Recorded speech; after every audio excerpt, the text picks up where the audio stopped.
पुरवैया मुहिम, powered by NG town. नमस्कार, स्वागत है सी पुरवैया में। मैं हूं सैयद हुसैन और आप देख रहे हैं पुरवैया मुहिम। बिहार में स्वास्थ्य व्यवस्था का सच क्या है, यह ना आपसे छिपा है ना किसी से। लेकिन जरा सोचिए, जब आपकी या हमारी तबीयत खराब होती है तो सबसे पहले कोई भी डॉक्टर मरीज को जांच के लिए कहता है ताकि उसी हिसाब से उस मर्ज का इलाज किया जा सके। लेकिन बिहार के सबसे बड़े अस्पताल के पैथोलॉजी विभाग का जो सच है उसे देखकर अब मरीज ये कहने लगे हैं कि डॉक्टर साहब, हमें बीमारी से नहीं जांच से डर लगता है। आखिर क्यों है ऐसा, देखने के लिए शुरू करते हैं पुरवैया मुहिम।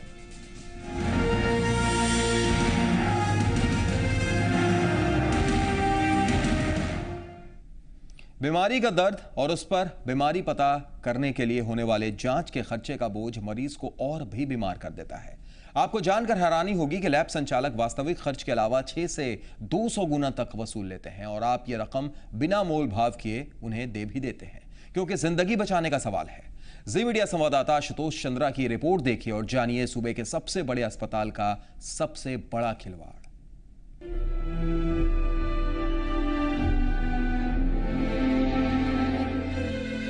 ये हैं कारू प्रसाद, पेशे से मजदूर हैं। जमुई से 200 किलोमीटर चलकर अपने बेटे का इलाज कराने पटना आए हुए हैं। उम्मीद थी पीएमसीएच में इलाज के बाद बेटा स्वस्थ हो जाएगा, लेकिन बदहाल व्यवस्था की बानगी देखिए। दौड़ धूप के बाद भी जरूरी जांच नहीं हो पाई। क्या जांच करवाना था और ये लोग क्या बोल रहे हैं? हम जमुई से आए थे, इनको जांच क्या जांच है? एक्सरा है, सीबीसी है। क्या बोल रहे हैं कि आज नहीं होगा, कल होगा। कल 9 बजे। कल 9 बजे होगा। तो कैसे क्या कीजिएगा? जमुई से आप आए हैं। अब लाचार होकर रहेंगे या तो जाएंगे घर। इस व्यवस्था से परेशान सिर्फ कारू ही नहीं है। कारू से भी ज्यादा चौंकाने वाली दास्तान सौरभ की है। सौरभ को डॉक्टर्स ने पीएमसीएच में चल रही एक पेड एजेंसी से ब्लड जांच कराने की सलाह दी। जांच के लिए सौरभ जब प्राइवेट एजेंसी के पास गए तो वहां फीस सुनकर उनके पसीने छूटने लगे। वहाँ पे हमको ब्लड टेस्ट कराना था, तो ब्लड टेस्ट कराने के लिए जब डॉक्टर बोला कि ब्लड टेस्ट करवा लीजिए, तो डॉक्टर का प्रिस्क्रिप्शन रहा कि आप उस काउंटर पे जाके करवाइए, वहाँ पैसा लेता है, वहाँ वो बढ़िया इलाज, वहाँ से बढ़िया आपको रिस्पांस मिलेगा। इधर जो सरकारी फ्री वाला है वो गलत है, यानी कि जो फ्री में हो रहा है यहाँ 500 के करीब, हमको तो नहीं सेटिस्फाइड, इसलिए हम चले हैं वहाँ से। हैवी अमाउंट है तो कहाँ से होगा, हम प्राइवेट में काहे नहीं कराएंगे, 200-250 में हो जाएगा वहाँ। बदहाल व्यवस्था की दास्तान यहीं खत्म नहीं होती। ये देखिए पीएमसीएच स्थित पैथोलॉजी के अंदर का नजारा। यहाँ सैकड़ों यूरिन और स्टूल सैंपल यूं ही टेबल पर पड़े रहते हैं। सैंपल के साथ पुर्जे में हेरफेर हो जाए तो कोई बड़ी बात नहीं।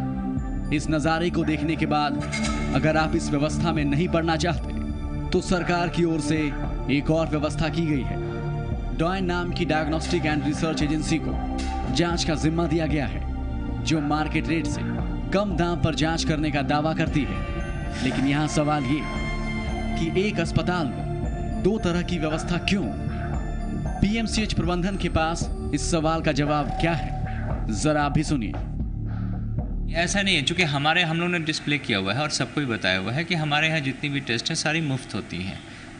ठीक है, बीच में सरकार का ये आदेश आया था कि दोनों को लिख दीजिए कि हाँ, उनका जो टेस्ट है उसका रेट और हमारा जो टेस्ट है वो फ्री।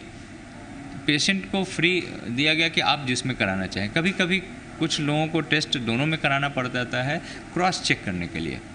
कभी एक टेस्ट आता है जिस पर कि कुछ शंका जाहिर होती है, तो आखिर उसको क्रॉस टेस्ट करने के लिए दूसरे के यहाँ करके फिर उसको क्रॉस किया कर देखा जाता है कि रियली में कहीं गड़बड़ी तो नहीं है। तो ये क्रॉस टेस्ट, लेकिन ये सबका नहीं, अमूमन कभी कभी ऐसा ज़रूरत पड़ता है।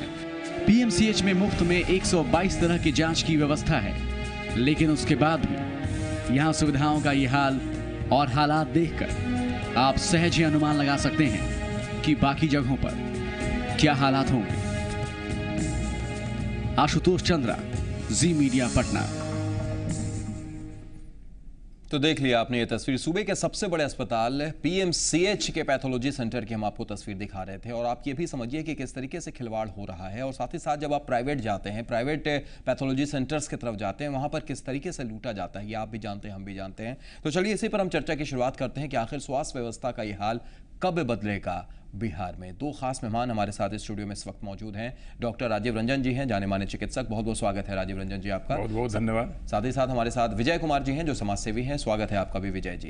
पहला सवाल विजय जी हम आपसे करना चाहेंगे, क्योंकि आप पीएमसीएच में लगातार रहते हैं, समाज सेवा भी वहां पर करते हैं, और ये तस्वीर भी हमने पीएमसीएच की ही दिखाई है, सूबे के सबसे बड़े अस्पताल की तस्वीर। पैथोलॉजी सेंटर का वहां क्या हाल है? कुछ तो ऐसी चीजें हैं जो होती ही नहीं है वहां पर। जमुई से मरीज आए हुए हैं, पटना से, बाहर से, कई जगह से मरीज आते हैं, और उसके बाद भी अगर उन्हें टाल दिया जाए, देर कर दिया जाए, तो उसका खामियाजा कैसे भुगता जाता है वो तो राजीव जी बताएंगे, लेकिन आप थोड़ी सी वहां की तस्वीर बताइए पैथोलॉजी सेंटर्स की खास तौर से। पैथोलॉजी के बारे जहाँ तक कि डोएन का सवाल है जी सरकार का स्पष्ट आदेश है कि जो भी वहाँ पैथोलॉजी हो या मेडिसिन हो मुफ्त मुहैया कराई जाएगी।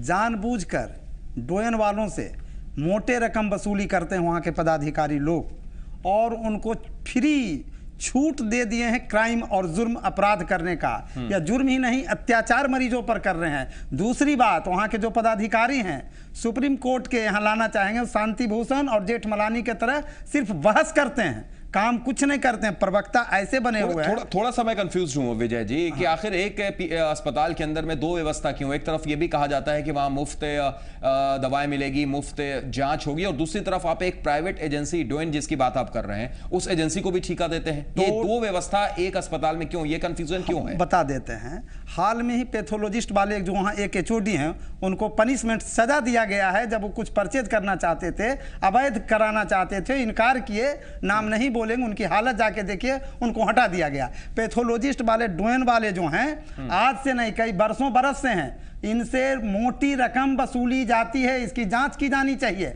और टोटल जितने जांच भी होते हैं पीएमसीएच में वह भी जांच डोएन वाले से कराया जाता है।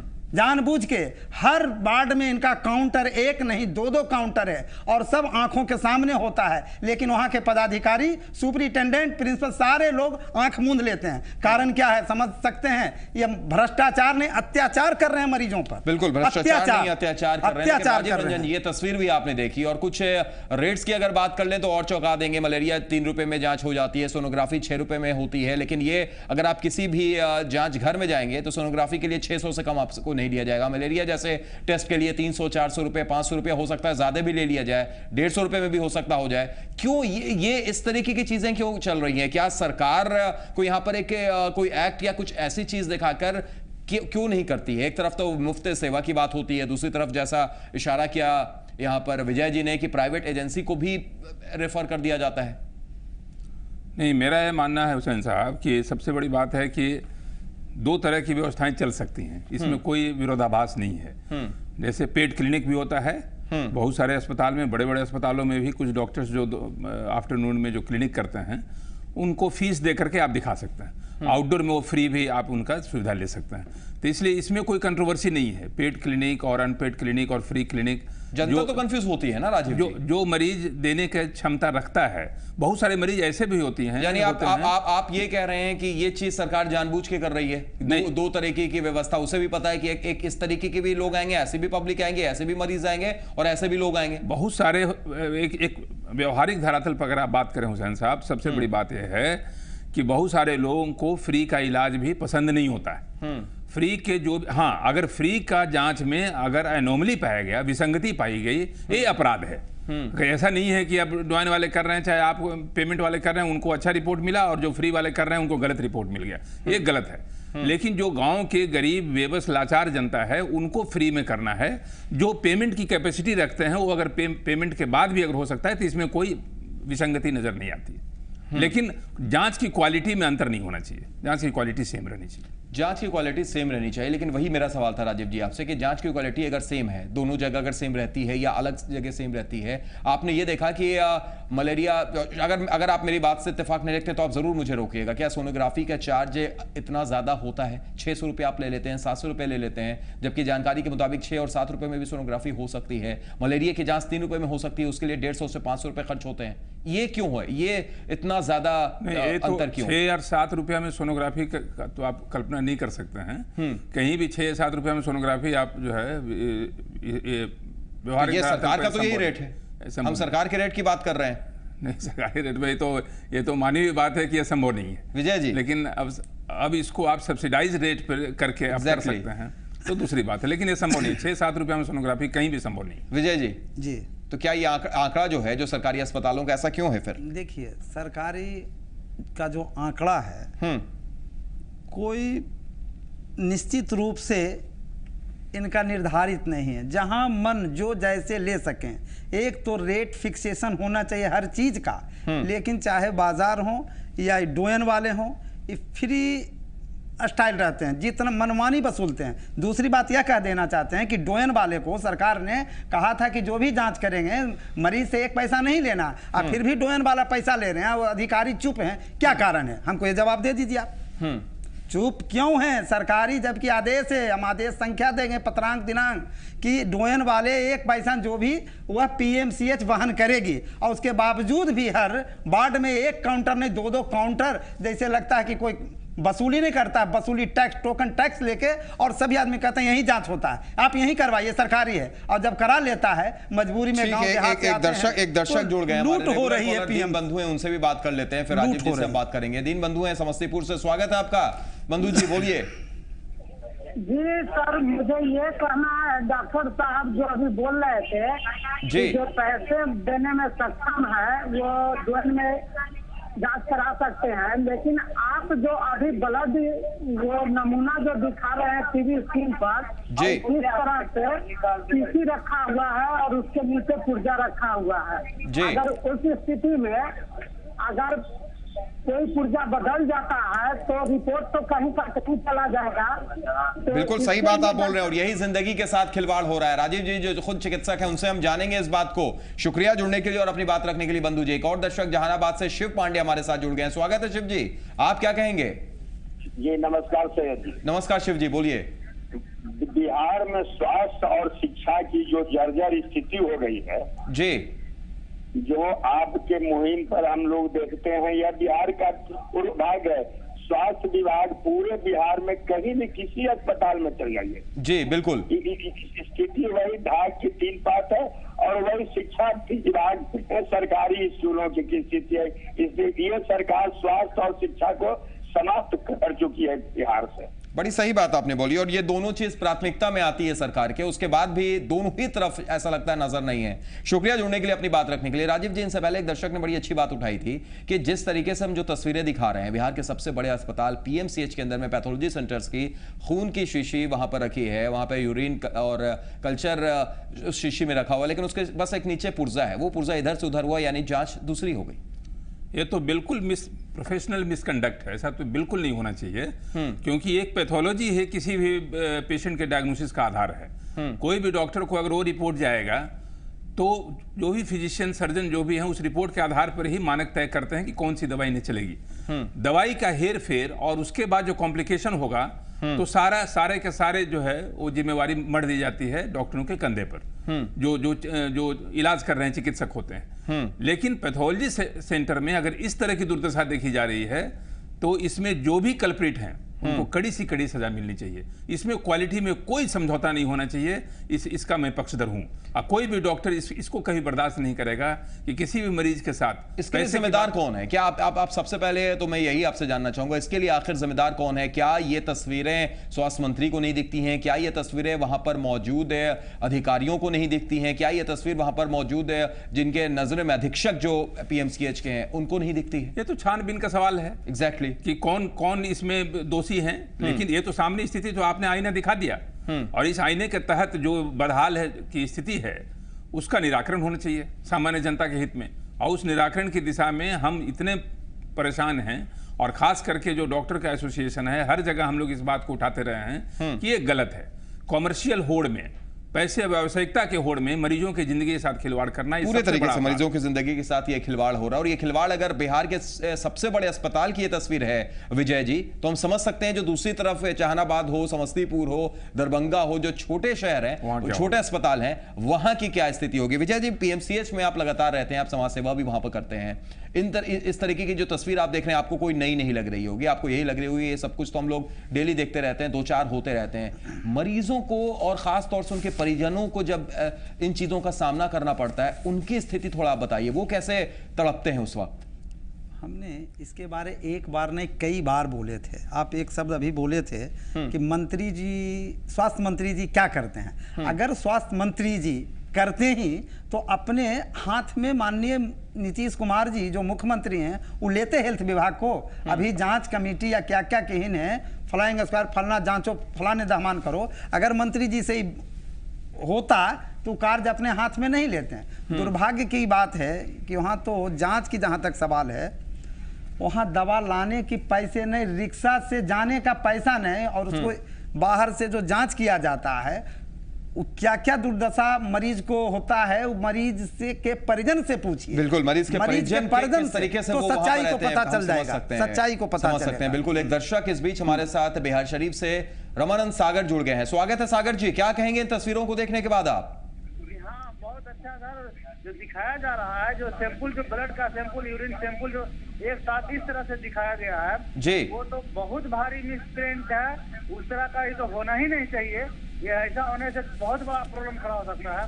और वहाँ जो व्यवस्था आपका इमरजेंसी में है, कहीं कहीं तो, क्योंकि हम भी वहाँ 2005 में एक पेशेंट पे थे, कहीं कहीं इतना परेशानी हम लोग झेले थे कि जरूरत पड़ने पर कोई सुनने वाला नहीं। जैसे कि इस तरह की परेशानी होता है, जैसे कि लगता है कि हम लोग कहाँ कहाँ के फंस गए।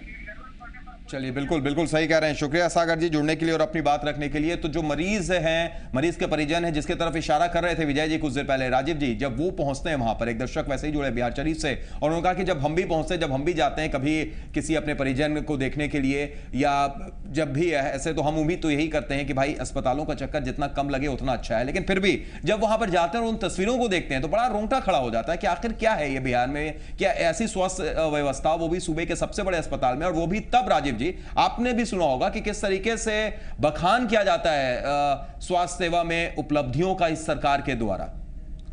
वो तो एक दीगर बात है, लेकिन मैं यह कहना चाह रहा हूं कि बदहाली के पीछे कुछ और भी कारण हो सकते हैं। पीएमसीएच जो है इतना बोझ हो गया है इस पर, क्योंकि आपके सारे पेरिफेरल हॉस्पिटल्स करीब करीब ध्वस्त हो चुके हैं। इसलिए बिहार के हर कोने से जरा सा भी मरीज कोई अगर सीरियस होता है सीधे पीएमसीएच दौड़ता है।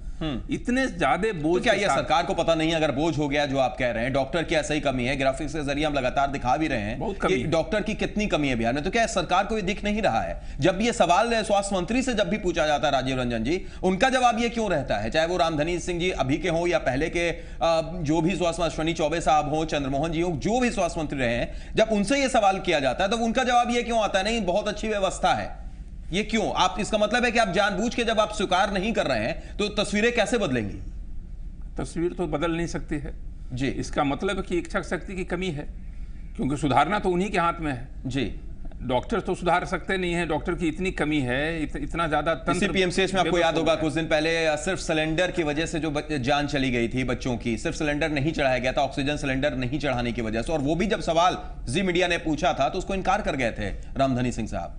मेरा ये मानना है हुसैन साहब, सबसे बड़ी कि निराकरण की बात तभी होगी जब हर डिस्ट्रिक्ट हॉस्पिटल में इमरजेंसी की सुविधा उपलब्ध हो जाएगी, ताकि पीएमसीएच का लोड को आप बहुत हद तक कम कर सकें। ठीक है, आप दूसरे अस्पतालों की बात कर रहे हैं राजीव रंजन जी, लेकिन दूसरे अस्पतालों की जब हम स्थिति दिखाएंगे तो और भी ज्यादा दयनीय है, क्योंकि जब पीएमसीएच की स्थिति है तो फिर अगर आप विक्रम चले जाइए, आप सासाराम चले जाइए, वहां क्या होगा आप समझ सकते हैं। बहरहाल एक छोटे से ब्रेक की मजबूरी है हमारा, ब्रेक के लिए हम रुक रहे हैं, लेकिन जब ब्रेक से लौटेंगे तो आपको एक और तस्वीर दिखाएंगे। आपने सूबे के सबसे बड़े अस्पताल का सच देखा, साथ ही साथ दूसरे जगहों की बात राजीव रंजन जी ने भी कही है, दूसरे जगहों की कैसी तस्वीर है।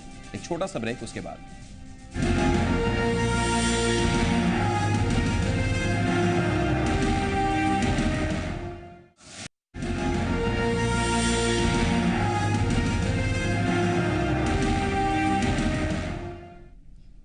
ब्रेक के बाद स्वागत है। आप देख रहे हैं पुरवैया मुहिम। हम लगातार बात कर रहे हैं कि किस तरीके से बिहार सरकार में स्वास्थ्य विभाग पूरी तरीके से मानो फ्लॉप है। हम इसलिए कह रहे हैं, ब्रेक से पहले हमने आपको सूबे के सबसे बड़े अस्पताल की हकीकत दिखाई थी, पैथोलॉजी सेंटर्स की हकीकत दिखाई थी, और अब हम आपको एक और अस्पताल की तस्वीर दिखाते हैं। बिहार सरकार का स्वास्थ्य विभाग बेहतर स्वास्थ्य सेवाओं के बड़े बड़े दावे करता है, लेकिन हकीकत और दावों में बहुत बड़ा फर्क है। हालत यह है कि पटना से सटे पालीगंज अनुमंडलीय अस्पताल में मरीजों की जिंदगी से खिलवाड़ किया जा रहा है। इस स्वास्थ्य केंद्र की बदहाली का आलम यह है कि यहां सालों से 7 फार्मासिस्ट, ड्रेसर और कंपाउंडर के पद खाली हैं। एक तो अस्पताल में दवाएं नहीं मिलती और अगर गलती से एक आध दवाएं मिल भी गई तो उसका वितरण भी ऐसे लोग करते हैं जिन्हें कोई जानकारी नहीं है। तो देख लीजिए एक और अस्पताल की तस्वीर। यह पटना से यानी राजधानी से सटा हुआ पालीगंज का अनुमंडलीय अस्पताल है। नहीं, अभी जिला में हम लोग बराबर इंडेंट बना के भेजते हैं 10 दिन 15 दिन पर, तो बहुत कम मात्रा में ही मिलता है, जिसको ज़्यादा दिन तक नहीं चलता। जब तक हम लोग फिर दोबारा भेजेंगे तब तक तो ख़त्म ही हो जाता है और उसको लाने ले आने में कम से कम 10 दिन 15 दिन लग जाता है। फिर भी यहाँ से दूरी डिस्ट्रिक्ट का बहुत है, रोज गाड़ी भेजना करता है, तो इस कारण से दवाई बीच में शॉर्टेज हो जाती है। जी हाँ, फार्मासिस्ट यहाँ दवा वितरण फार्मासिस्ट के द्वारा दवा बांटा जाता है। लेकिन मैं पुलिस परिवार कल्याण करता MPW हूँ, हमको दवा का प्रभार दिया गया है बांटने। फार्मासिस्ट यहाँ हैं बहाल क्या? फार्मासिस्ट यहाँ कोई नहीं है। कब से नहीं? विगत हम तो यहाँ 5 वर्षों से हैं और पिछले 5 वर्षों से यहाँ फार्मासिस्ट नहीं है। पहले लैब टेक्नीशियन द्वारा दवा को वितरण किया जाता था। 3 गो लिखल है, 2 गो मिल गया है, एगो न मिलल है, बाहर से लिखलन है। एगो बाहर से लेवल कहलन? हाँ। कहाँ से अली है? एगो रखरी से अली है। तो सूबे के सबसे बड़े अस्पताल की आपने तस्वीर देखी थी ब्रेक से पहले, और जाहिर है कि जब सूबे के सबसे बड़े अस्पताल की हकीकत यह है तो दूसरे अस्पतालों का क्या सच होगा। ये आपने पालीगंज अनुमंडलीय अस्पताल की तस्वीर देखी, वही हश्र। आप जुड़ सकते हैं, अपनी राय दे सकते हैं। 2 खास मेहमान स्टूडियो में मौजूद हैं। हमारे साथ राजीव रंजन जी हैं, जाने माने चिकित्सक और समाजसेवी। हमारे साथ मौजूद हैं विजय कुमार जी। राजीव जी, ब्रेक से पहले आप बात कर रहे थे कि जो लोड है वो बहुत ज्यादा बढ़ा हुआ है, इस वजह से PMCH में ये हाल है।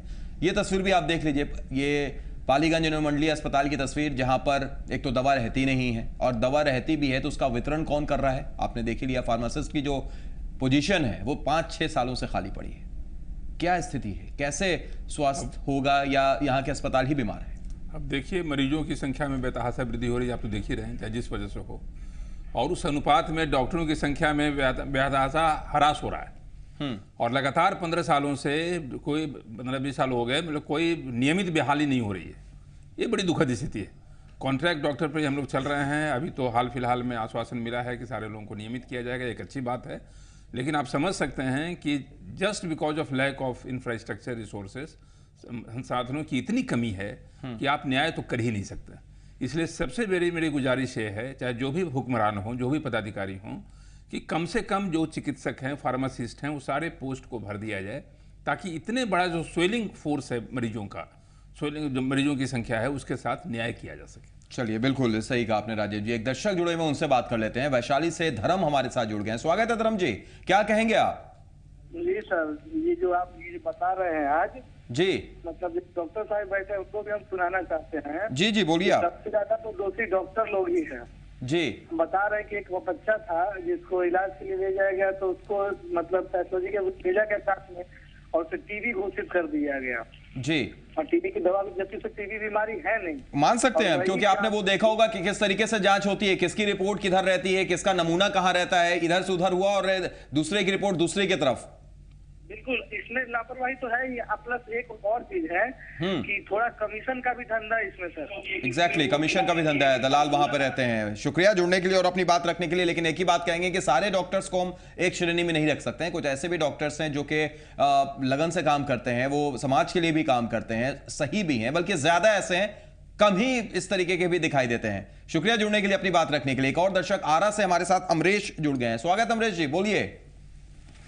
जो डॉक्टर साहब बैठे हुए हैं जी, जो आपके साथ डॉक्टर, मगर पहले लोग आदमी भगवान के रूप डालता था जी, मगर आज के डेट में आरा की सदर अस्पताल जी, वो CS और DS और जितने डॉक्टर नौकरी करना, जनता की सेवा नहीं करना चाहते हैं जी, दलालों का जमघट है। हर काम पर जांच का पैसा, और जांच के जो प्राइवेट जांच कर रहे हैं वो सदर अस्पताल में खुला हुआ है। ये आरा की बात कर रहे हैं आप?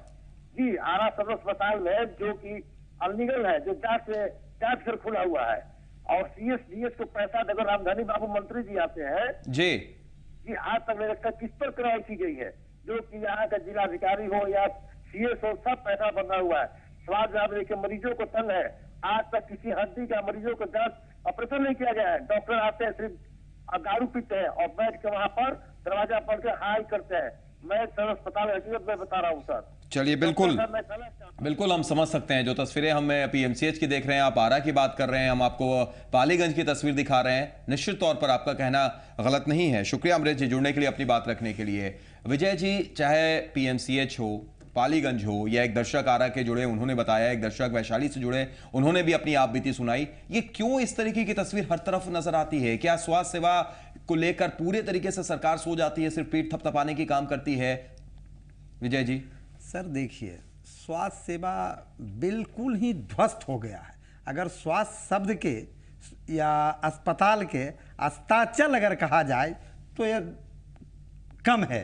इनमें कहीं कोई व्यवस्था नहीं, जैसे चिकित्सक के कमी, फार्मासिस्ट के कमी, लिपिक के कमी, नर्सेस की कमी, सारी कमियां इनको खाना पूर्ति करना, ये अपना डफली अपना राग, अखबार इनका, टीवी इनका, माफ कीजिएगा आप, जो बोलते हैं अखबार में रोज लिखेंगे लंबी लंबी बात मोटी मोटी अक्षरों में, लाख रुपया के दवाई खरीद। हमको ही बता दें कि कैसे मोमो विजय जी कई बार आप इस तरीके के मुद्दे पर आ चुके हैं और आपको ही पता है कि हम कैसी तस्वीरें दिखाते हैं और किस तरीके से सरकार को जगाने का काम करते हैं। सरकार कैसे जागी? तो कुंभकर्ण है। सरकार के पास ना आंख है, ना कान है, ना। अगर सरकार के पास तीनों चीज बंद है, हम नहीं बोलेंगे, सारी जनता बोलेगी बिहार की कि माने तो कहीं से कुछ है ही नहीं और बिल्कुल ध्वस्त है। अगर यदि जो अस्पताल के नाम पर या अत्याचार मरीजों के साथ कर रहे हैं, जुर्म कर रहे हैं, अपराध कर रहे हैं, इनके लिए तो कड़ी से कड़ी दंड मिलनी चाहिए। चिकित्सक को नहीं, चिकित्सक का इसमें क्या दोष है? नर्सेस को क्या दोष है?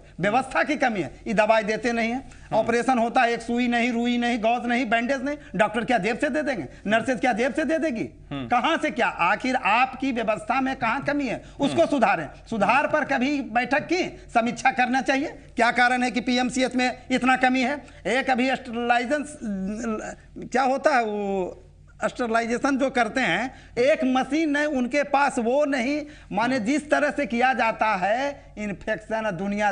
लेकिन बोलने वाला कौन? बोलने वाला कौन? दिखती तो खैर जरूर होगी, इतना मुझे भरोसा है कि तस्वीरें दिखती जरूर होंगी, भले ही उस तस्वीरों को ढकने की कोशिश की जाती होगी। एक दर्शक रिंकू हमारे साथ हाजीपुर से जुड़ गए हैं। स्वागत है रिंकू जी, क्या कहेंगे आप? हाँ हेलो। जी रिंकू जी बोलिए। हाँ मैं कह रहा हूँ सर जी, ये सभी जगह तो यही हाल है, आज से नहीं, जब से पिछले जितने दिन से भी है, आज 10, 5 साल 6 साल, सभी दिन तो दोनों आदमी मिलके, बीजेपी और जदयू मिलके वाहवाही लुटे, लेकिन आज क्यों? चलिए आज ऐसा क्यों? बिल्कुल सही बात आपने बोली है। इससे पहले शुरू में मैंने भी कहा था, आपको याद होगा कि स्वास्थ्य मंत्री चाहे आज रामधनी सिंह हो, पहले स्वास्थ्य मंत्री अश्विनी चौबे जी हो, इससे पहले के या चंद्रमोहन जी हो, तस्वीरें हर बार ऐसी रही हैं और हर बार सरकार अपनी पीठ थपथपाने की ही बात करती है। सिर्फ शुक्रिया जुड़ने के लिए और बात रखने के लिए। राजीव जी, लेकिन एक सवाल जो निश्चित तौर पर जो जितने भी दर्शक जुड़ रहे होंगे आप देख रहे होंगे कि डॉक्टर पर सीधा अटैक करते हैं कि भाई चिकित्सक ऐसे हो गए हैं, उनकी वजह से ये सब कुछ हो रहा है। अभी भी कुछ दर्शक जुड़े, उन्होंने चिकित्सक पर सवाल उठाया। हालांकि सारे चिकित्सक, सारे डॉक्टर्स ऐसे नहीं होते हैं, धरती का भगवान कहा जाता है उन्हें, ठीक है, 1 2 4 ऐसे हो गए, लेकिन ये जो आम लोगों की धारणा है वो सीधे डॉक्टर्स पर क्यों जाती है? यही तो सबसे बड़ी विडंबना है। और मैं इस बात को, जैसे अभी विजय जी ने कहा कि अगर गौज की कमी है, बेड की कमी है, चाहे सुविधा दवा की कमी है, तो इसमें डॉक्टर कहाँ आते हैं? ठीक है, हमारे अंदर कमियां हैं, लेकिन मेरा यह मानना है कि भ्रष्टाचार में अगर गंगोत्री शुद्ध होगी तो गंगा खुद ब खुद शुद्ध हो जाएगी। ऊपर से पर्कुलेट करता है, धारा ऊपर से बह रही है। ऊपर से कहने का मतलब है कि जितने लोग, जैसे पूरा तंत्र जब भ्रष्ट हो जाए, किसी एक व्यक्ति पर उंगली उठाना, मैं समझता हूँ यह हितकर नहीं है, ये जुडिशियस नहीं है, न्यायोचित नहीं है।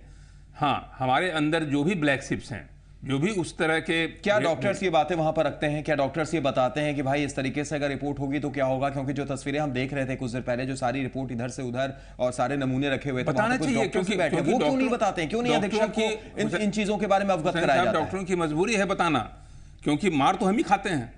क्योंकि गलती होगी, डायग्नोसिस में गलती होगी, गलत पैथोलॉजी की वजह से गलती होगी, तो देख रहे हैं कि कैसे जनता का आक्रोश हम पर उबलता है। जी, जनता का आक्रोश माननीय स्वास्थ्य मंत्री पर नहीं जाता है, स्वास्थ्य सचिव पर नहीं जाता है, जनता का आक्रोश आता है डॉक्टरों पे।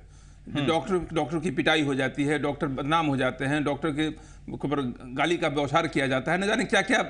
चलिए ठीक है, वो तस्वीरें हम भी देखते हैं, हम तो तस्वीरें दिखाते भी निश्चित तौर पर। अगर ये सारे डॉक्टर्स को एक श्रेणी मिलाकर खड़ा कर देना वो भी सही नहीं है। एक दर्शक हमारे साथ जुड़े हुए हैं, भोजपुर से राजेश हैं। स्वागत है राजेश जी, बताइए।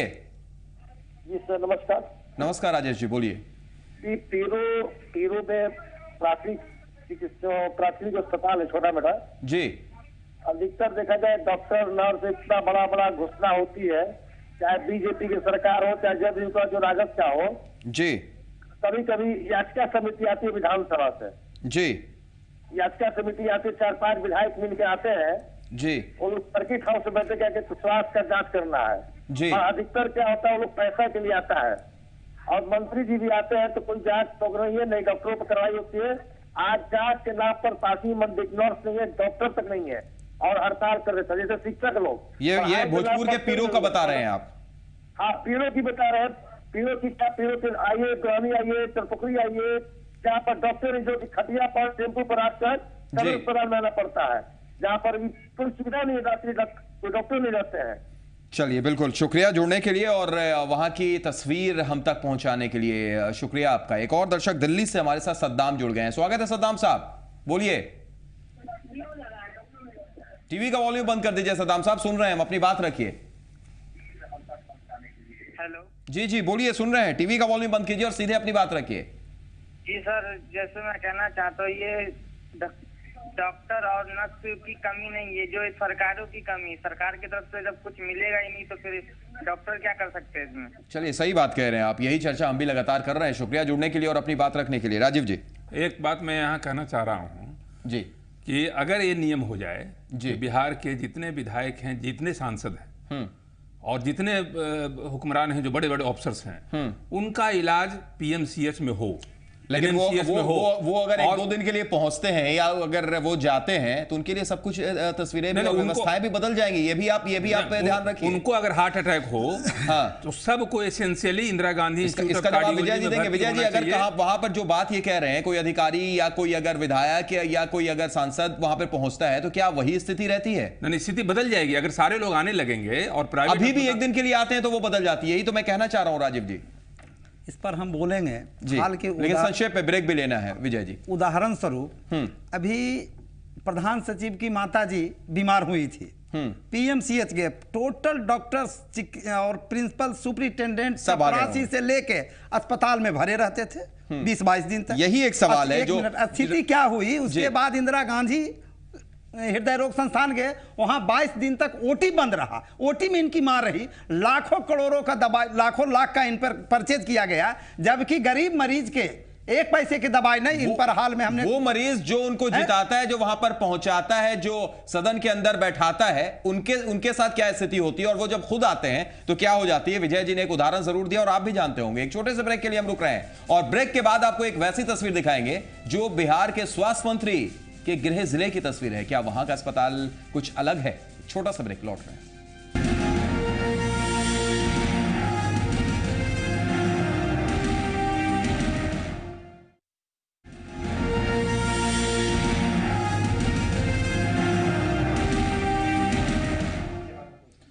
ब्रेक के बाद स्वागत है पुरवैया मुहिम में। हम लगातार बिहार के स्वास्थ्य व्यवस्था पर आज मुहिम कर रहे हैं। हमने आपको बिहार के सबसे बड़े अस्पताल पीएमसीएच की तस्वीर दिखाई, हमने आपको पालीगंज की तस्वीर दिखाई, रामधनी सिंह के गृह जिले की भी तस्वीर दिखाएंगे। लेकिन इससे पहले एक दर्शक हमारे साथ जुड़े हुए हैं, पंजाब जालंधर से हैं गोपी जी। स्वागत है गोपी जी, बोलिए क्या कहेंगे आप?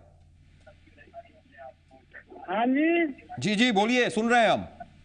सर देखिए, जो पीएमसीएच है वैसा अस्पताल सर अगर हम लोग के इधर भी हो जाना चाहिए तो सर अच्छा रहता, लेकिन हम लोग को जाने में ना दूर बहुत पड़ता है। जी गोपी जी, लेकिन वहां की व्यवस्था आप देख रहे होंगे।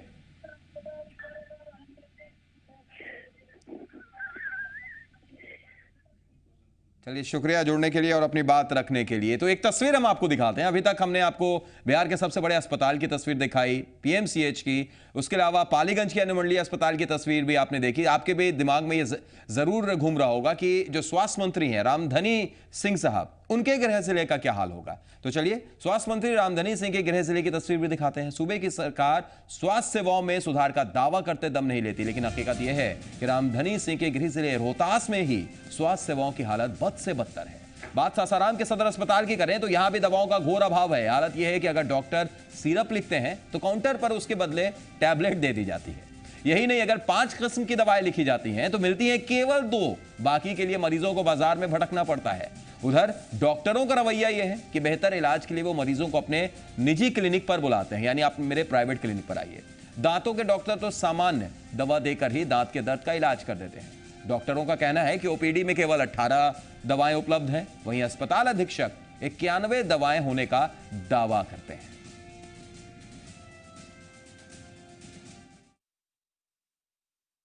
बाहर से, हाँ गरीब हम लोग मान लेने लेगा नहीं, गरीब लोग कहाँ से लेगा? दिक्कत हो रहा है। दिक्कत तो हो रहा है। दिक्कत हो रहा है, क्या क्या दिक्कत हो रहा है? दवाई का है दिक्कत, लाइन में लग के पुर्जी कटाता है लोग, उसके बाद फिर दिखा लेता है, जब दवा के पास जाता है तो पता चलता है कि दवा नहीं है। आ जाते हैं दवाई दिखाते हैं तो 2 टैबलेट मिल जाता है, 2 बाहर से लिख देता है। आँख का दवा दिखाए तो बोला कि बाहर है, इसमें ये नहीं है, ना कान का मिल रहा है ना कुछ का मिल रहा है। हाँ बाहर से ले रहे हैं दवा, खाली यहाँ नाम का पुर्जा कट जाता है। क्या हो जाता है, वो डेंटल केयर में आते हैं तो वहाँ के क्लिनिक में बोलते हैं मशीन दांत जो बनाने वाला है खराब है, ये है, फिर मेरे अस्पताल निजी क्लिनिक में आइए, यही सब समस्या है सर। चूँकि हम लोग रोग के अनुसार दवा मिलता है और यहाँ पर दवा के अनुसार हम लोग रोग के अनुसार दवा नहीं लिखना है, दवा उपलब्ध पूरा है ही नहीं है, तो जो दवा उपलब्ध है उसी को हम लोग को लिखना है, ऐसा आदेशित किया गया है। हम लोग तो चाहते हैं कि रोग के जो मरीज बाहर से आता है वो लोग का दवा सफिशिएंट अमाउंट में रोग के अनुसार मिले, लेकिन अब इसमें मजबूरी है हम लोग का। दवा का स्टॉक देखिए, यहाँ पर दवा का लिस्ट दे दिया जाता है, आपको ये दवा ले लेना है। तो सुन लिया आपने, और ये बयान अधिकारी दे रहे थे और वहां पर उन्होंने जो बातें कही उस पर हम चर्चा करेंगे। बहुत बड़ी बात थी कि रोग के हिसाब से दवा नहीं लिखते हैं हम, भाई मजबूरी हमारे पास जो दवा रहती है उस हिसाब से फिर हम मरीजों को देते हैं। भूल जाइए रोग, ये आप दवा ले लीजिए। चलिए, एक दर्शक जम्मू कश्मीर से हमारे साथ जुड़े हुए हैं, पहले उनसे बात कर लेते हैं। शंकर हैं, स्वागत है शंकर जी, क्या कहेंगे आप? सर जहाँ तक सर ये बिहार के मेडिकल के बारे में सवाल है जी सर, यहाँ अक्सर ऐसा होता है कि सर कि अगर सरकारी हॉस्पिटल में सर तकरीबन एक ही जगह का सबका यही हाल है कि अगर पेशेंट इलाज के लिए जाता है, अगर वो पेशेंट अगर वो गरीब है जी, तो सर उसे इस तरीके से अभद्र तरह से बात की जाती है कि उसको वहीं से धमका कर निकाल दिया जाता है कि ताकि वो आगे कोई सवाल जवाब डॉक्टर से ना कर पाए। बिल्कुल सही कह रहे हैं शंकर जी। सबसे पहले आप ये बताइए कि आप बिहार के ही रहने वाले हैं? सर मैं ऑलरेडी मुजफ्फरपुर से हूँ सर। अच्छा, लेकिन जम्मू कश्मीर की अगर हम बात करें, वहां के अस्पतालों की थोड़ी सी आप बात बताइए, क्योंकि दर्शक ये भी जानना चाहते होंगे। जम्मू कश्मीर को ऐसे भी माना जाता है कि भाई वहां पर बहुत सी चीजें ऐसी हैं, तो क्या अस्पताल की स्थिति बिहार की तरह है या यहाँ से बेहतर है? सच बताइएगा आप शंकर जी। सर यहाँ का सिविल हॉस्पिटल देखिएगा तो सर आप बिलीव नहीं कीजिए कि आपको लगेगा कि आप किसी बहुत ही अच्छे प्राइवेट हॉस्पिटल में आ गए। अच्छा, यानी बहुत शानदार स्थिति है सर। साफ सफाई के मामले में इतना साफ सुथरा मिलेगा आपको कि सर आपको अपने ऊपर बिलीव नहीं होगा। आप देखिएगा यहाँ की सोसाइटी हॉस्पिटल की डॉक्टर का बात करने का तरीका, नर्स हो चाहे वो कंपाउंडर हो। चलिए, बहुत बहुत शुक्रिया जुड़ने के लिए शंकर जी और अपनी बात रखने के लिए। निश्चित तौर पर जो बिहार के दर्शक इस वक्त सुन रहे होंगे वो समझें कि जम्मू कश्मीर में जो अस्पताल की व्यवस्था है जो उन्होंने बताई, अब उनकी बात तो भाई माननी पड़ेगी, दर्शक है वो, कि आप दंग रह जाएंगे कि किसी बड़े प्राइवेट अस्पताल में इलाज हो रहा है, किसी सरकारी अस्पताल में नहीं। एक और दर्शक मधुबनी से धीरेन्द्र हमारे साथ जुड़े हुए हैं, स्वागत है धीरेन्द्र जी, आप बताइए। हाँ सर जी बोलिए। मेरा कहना है सर, हेलो जी जी, मेरा कहना है कि अगर डॉक्टर अगर मन बना ले अपने प्राइवेट क्लिनिक की तरह से जो मुझे पेशेंट को ठीक करना है जी, तो निश्चित ही ठीक होगा। सुविधा और साधन तो उसके क्लिनिक में भी कुछ नहीं उपलब्ध है, सिर्फ पेशेंट और कागज और कलम रहता है सर।